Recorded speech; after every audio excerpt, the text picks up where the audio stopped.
Hi there. So we're going to take a look at the origin of forensic anthropology. And in doing so, we have a few objectives that I'm going to highlight here. We want to be able to recall three periods in the history of forensic anthropology. We're going to need to identify figures, not everybody associated with the development of forensic anthropology, but those that are appropriate for a college level course. We're going to identify their contributions. We're to be able to define anthroposcopy and anthropometry and know how those are applied and used in forensic anthropology. And the same thing will apply for bioarchaeology as well, because we do use the same methods. And in the end, we're going to be able to recall the aims and methods associated with forensic anthropology and bioarchaeology. Okay, so as we are aware already, we know that anthropology, it has four main fields, and one of the fields is an area that we refer to as archaeology. Archaeology is defined as the study of human history and prehistory through excavation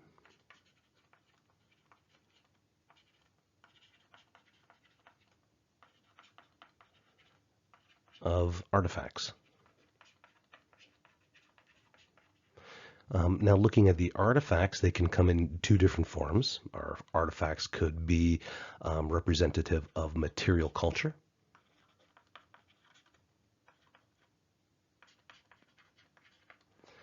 and our material culture would include those tangible things, for example, like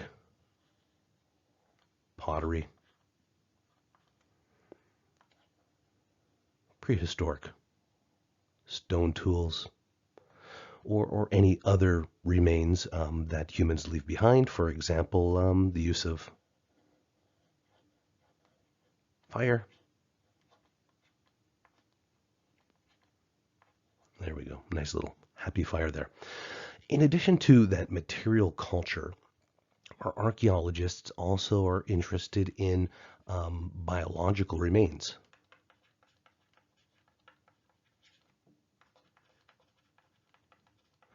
And here we have two different types of biological remains we could be interested in. For example, human remains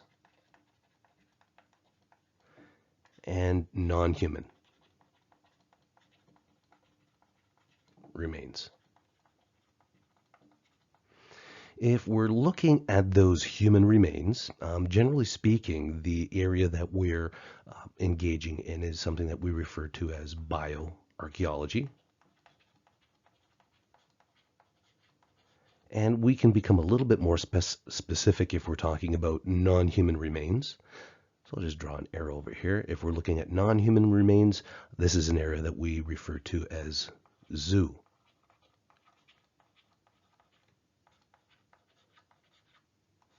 Zooarchaeology. So the study of zoons in Greek means animals.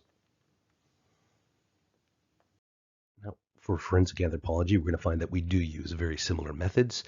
As for a definition, we can say forensic anthropology, it involves the application of human osteology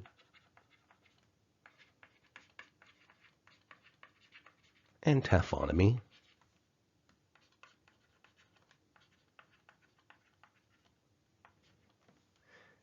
and let's just say in a legal setting.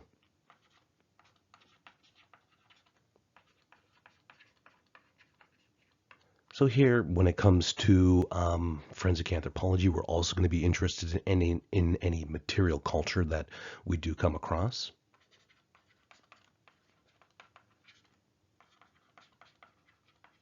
And this may aid investigators in solving a crime, or using it to positively identify an individual. In the other situations, we're looking at skeletal remains or skeletal remains. And as I've already pointed out, what we're doing from that is we're trying to achieve positive identity, and reconstruct life from the skeleton. Okay, so let's take a look at some of the time frames that we're interested in if we're doing bioarchaeology versus forensic anthropology. Okay, so archaeology. Archaeology in its purest sense, we're excavating.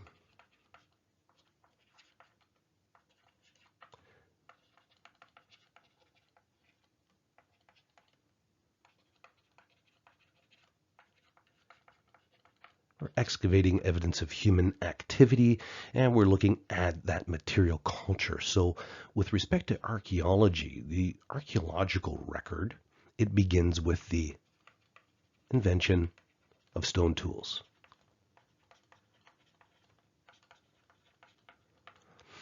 When were stone tools invented? Well, they were invented approximately 2.5 million years ago, and they were invented by a species that we call Homo habilis or habilis. Now, this is during an epoch that we call the Pleistocene.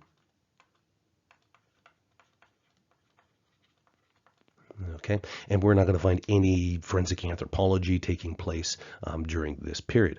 Now, with respect to Homo habilis, any remains that we do find, they're actually going to fit into another area of anthropology. So, for example, hominin remains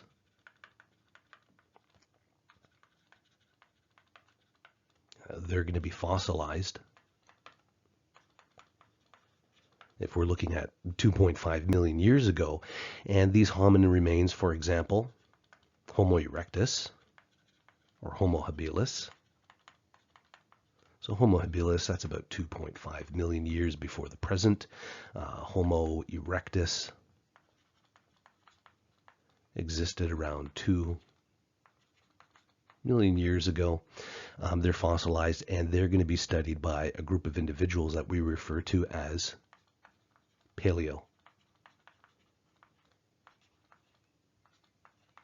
paleoanthropology, or the study of old humans. So we know that anthropology refers to the study of humans. We have that logos at the end, ology. We've said that anthropos means human, and paleo means old.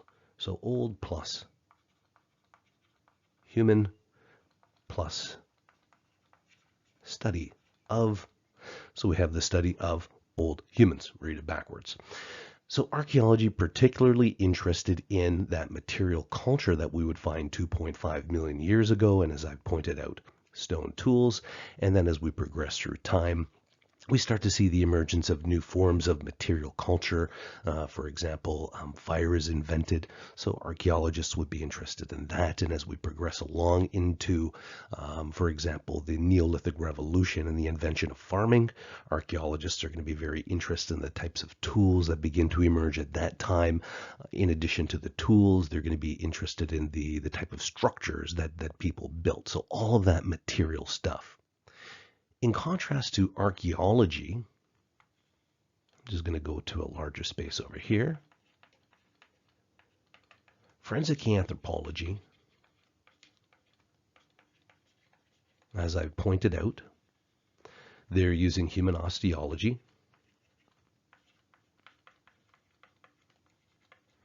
and taphonomy within the context of the legal system, or of a legal system. So the application of forensic anthropology is going to be modern.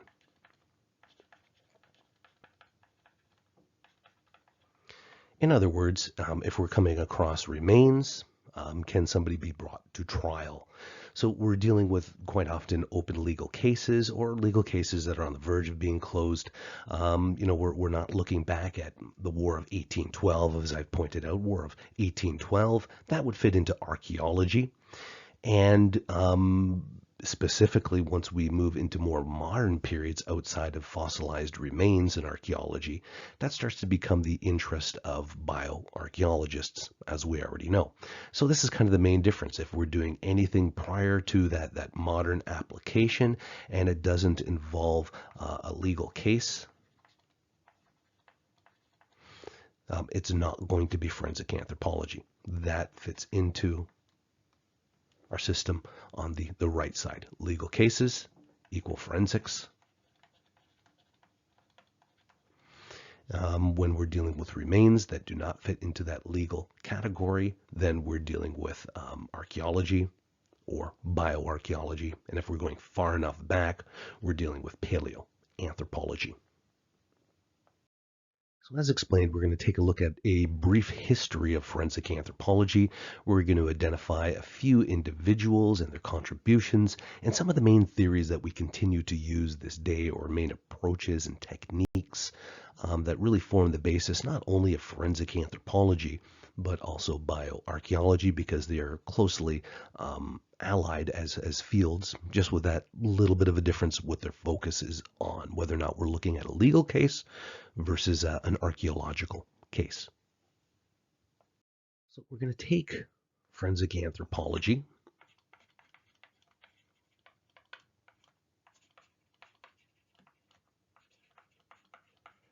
and we're going to break it down into 3 periods. We've got 3 periods. The first period that we're taking a look at is something that's referred to as the formative period. From there, we're going to move on to a period that's referred to as the consolidation.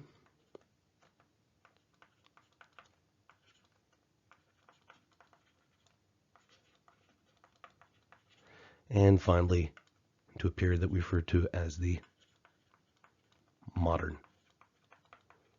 period. And as pointed out, we're going to be interested in the figures and contributions in each one of these 3 periods. So you should make sure that you record all of the information associated with them. Okay, so our formative period, roughly, we're looking at around the 1800s.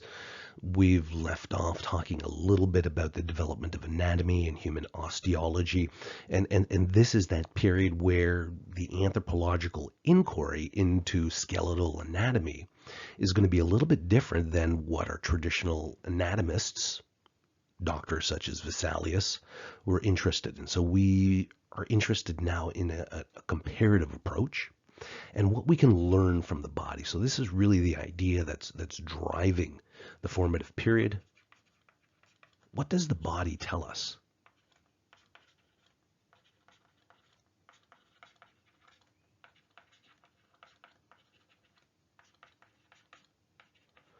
You know, for example, can we determine stature?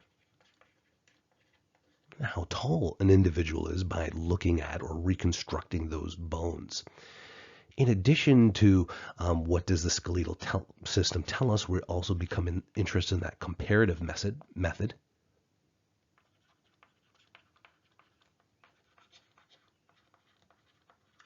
Where we start to understand that there are dimorphisms or differences between populations, males, females, and on and on.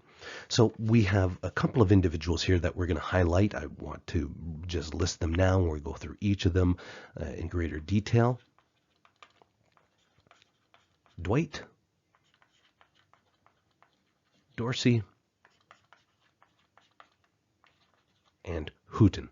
So those are the 3 figures that we're going to need to be able to recall information about and their contributions.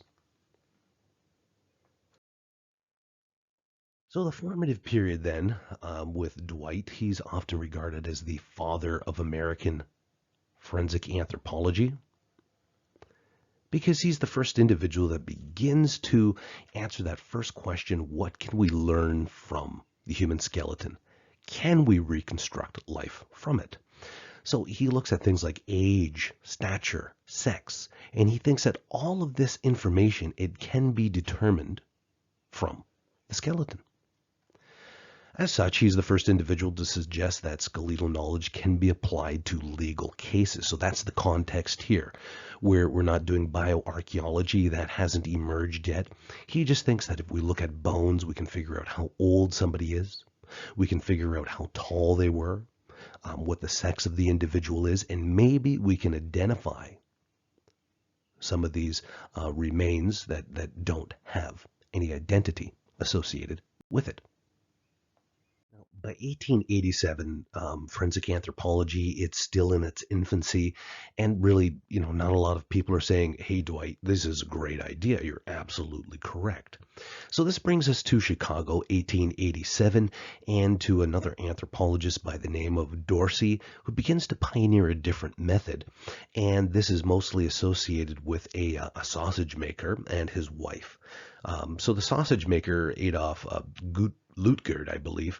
Him and his wife apparently went on a walk on an evening, and this was the last time that anybody saw his wife alive. The husband, Adolf, he reported his wife missing, but the family, they suspected that something was up, foul play. So the police, they questioned relatives, the friends searched the city, but they couldn't find Louise, the wife, anywhere. It so happens that the police, they do engage in a search of the sausage factory, and somebody suggests that they take a look inside of a steam vat. Something's up with it. So they take a look inside of the steam vat that's used to I believe, dip sausages in. This isn't terribly important. This is just the narrative here. And they found something reddish in this reddish brown liquid, and when they pulled it out, there were small pieces of bone that fell out. Now the question became, at this point of time, are these the remains of Louise, or are they remains of a pig? Because really, we're in a sausage factory. So this comes at a time really when physicians, they didn't know the difference between animal and human bones. And as I've already pointed out, we've established this. People didn't have a sound understanding of human anatomy, human osteology, or even a lot of the differences between animals and humans because of the long history of relying upon animal dissection and trusting books over one's own eyes. So here, like I said, we are in the infancy of developing these basic ideas. Now, George Dorsey, he's an anthropologist, and he's called in to take a look at the material that's there, and he pioneers a method that we refer to as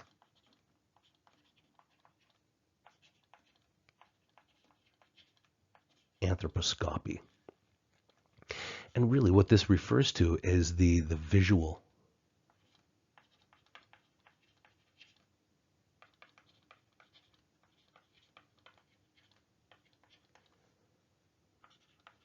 It's a visual inspection of bones, and it's done so in a comparative method. Okay, so it's a visual inspection of bones.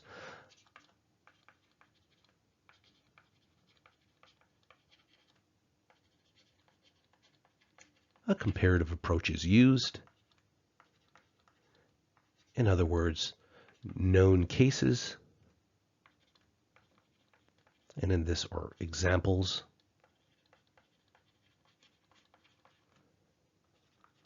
are compared. I'm going to erase that little error there. Compared. It's that type of morning.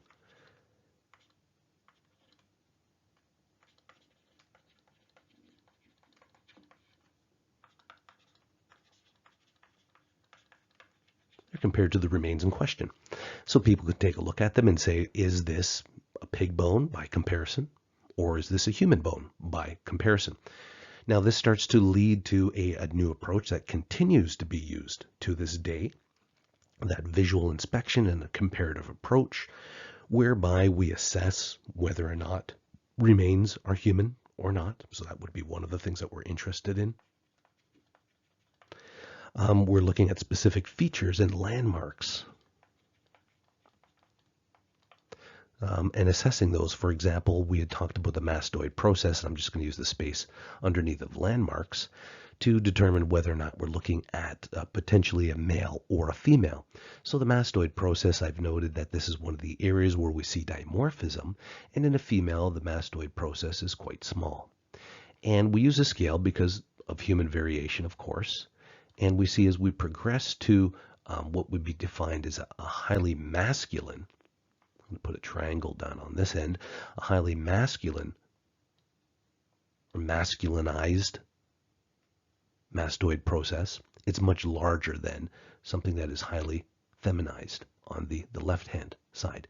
So again, comparing to knowns, if we're looking at a mastoid process, and I'm just going to go underneath, and we'll say, it's about this big. We're going to say it falls in between what we would say is a textbook female on the very small side and a little bit larger. So in all likelihood, this particular mastoid, we're going to say that it fits within the characteristics that we would expect to see within a female.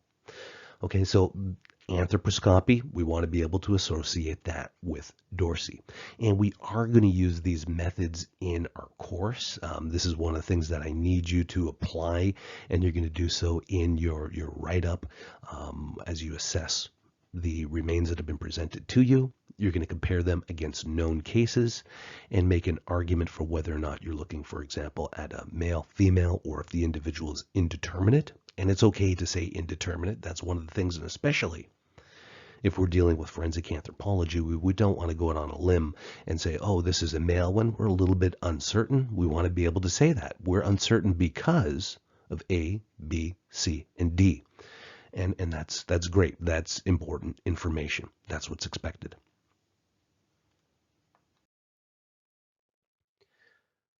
So Dorsey here, as pointed out here in our call out, he begins to systematically distinguish between human and non-human bones at the sausage factory. And in doing so, he identifies that the bones in question that came out of that steam vat, they do belong to a human. And this led to a successful prosecution. The wife had been murdered by her husband, Adolf. So as for a definition, we've got it once, and we can write it down here again with a little bit of another caveat. Anthroposcopy, it refers to the visual inspection of body parts rather than the use of exact measurements. So that hasn't quite emerged yet in anthropology, in human osteology or forensic anthropology.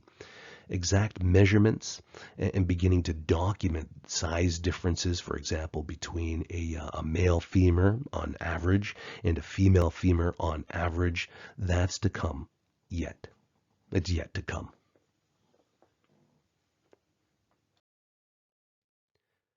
Hooton, so we've got this individual listed as well. He's responsible for introducing that second method that we're talking about. So anthroposcopy is not relying upon exact measurements. It's using visual inspection. Here, Hooton, he's beginning to take systematic measurements of people. We refer to this as anthropometry. And he does so to design comfortable apparel and seating. So here, really, and while it's connected to forensic anthropology, the use of those measurements, he's also pioneering ergonomics.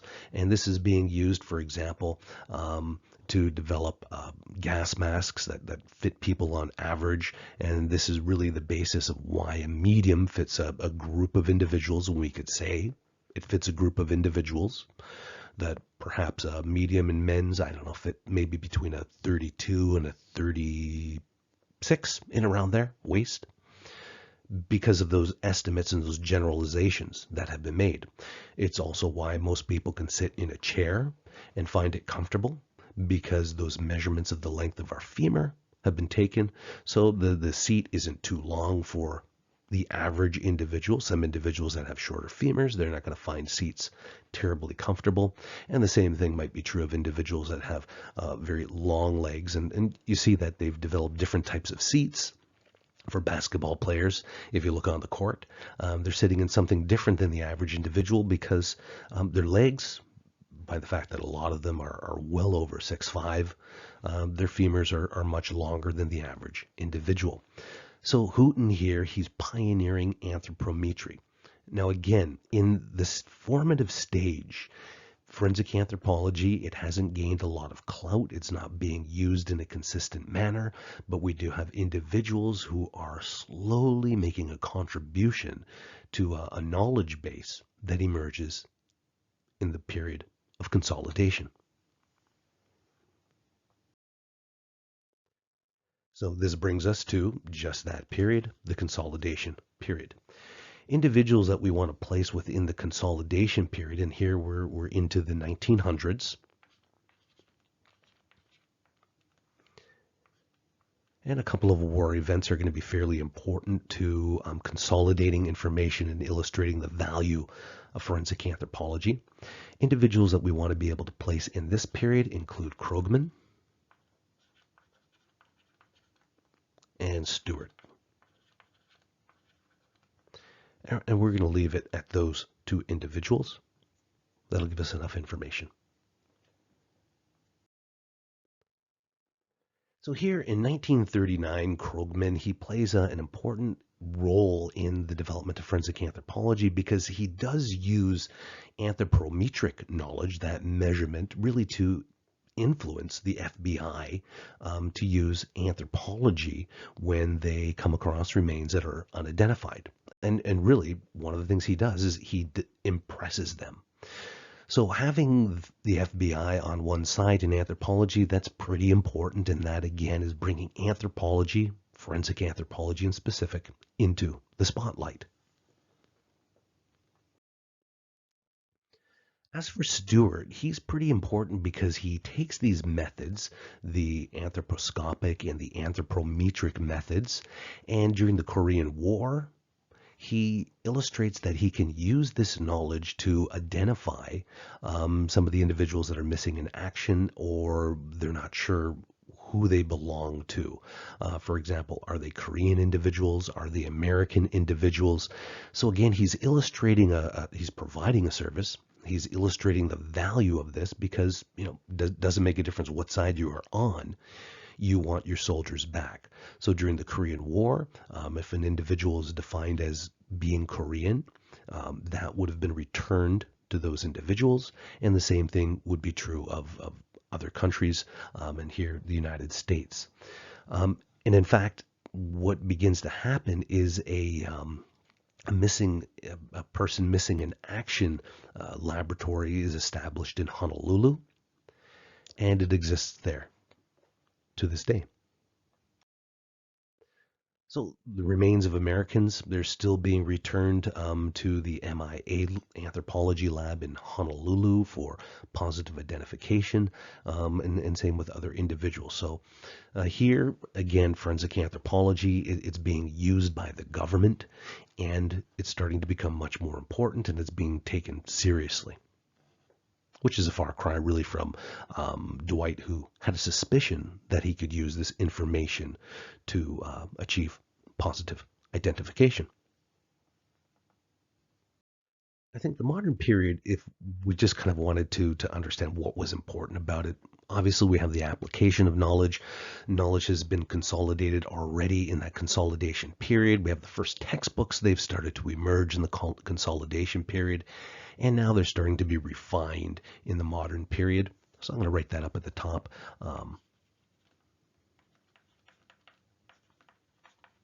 Consolidation period.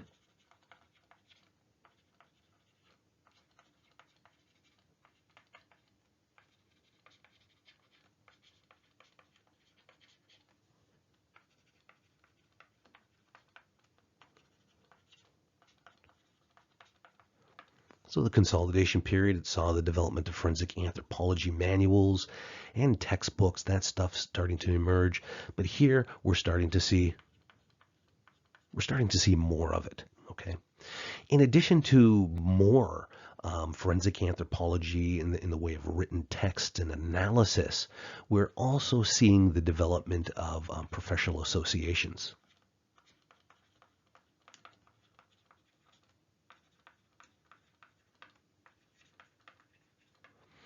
And that's important to the development of forensic anthropology. Eventually, for example, Snow, he develops the American Academy of Forensic Sciences in 1972, officially established as a group of practicing professionals in forensic anthropology. And this starts to set the stage again. If you want to become a forensic anthropologist, for example, you can't just study anthropology, forensic anthropology, and say, I'm going to practice. You do need to be certified by provinces and by states to act as a legal expert. So there's a little extra work that goes along with this and belonging to those professional associations. In addition to those more information being produced, professional associations, we also have really again this kind of spotlight effect where anthropology it's starting to move more into popular culture. So individuals that we want to discuss here would be Clyde Snow, and he works on a number of very high-profile cases. Dr. Bass, again, a very high-profile anthropologist.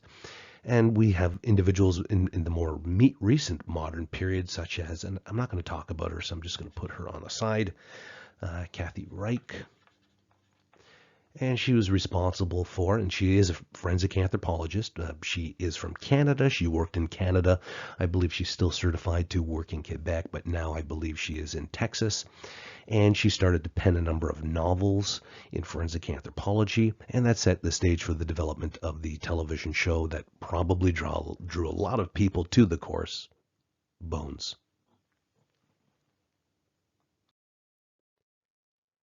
Okay, Clyde Snow, 1960s, 1970s, as I've pointed out, this is a very high-profile individual.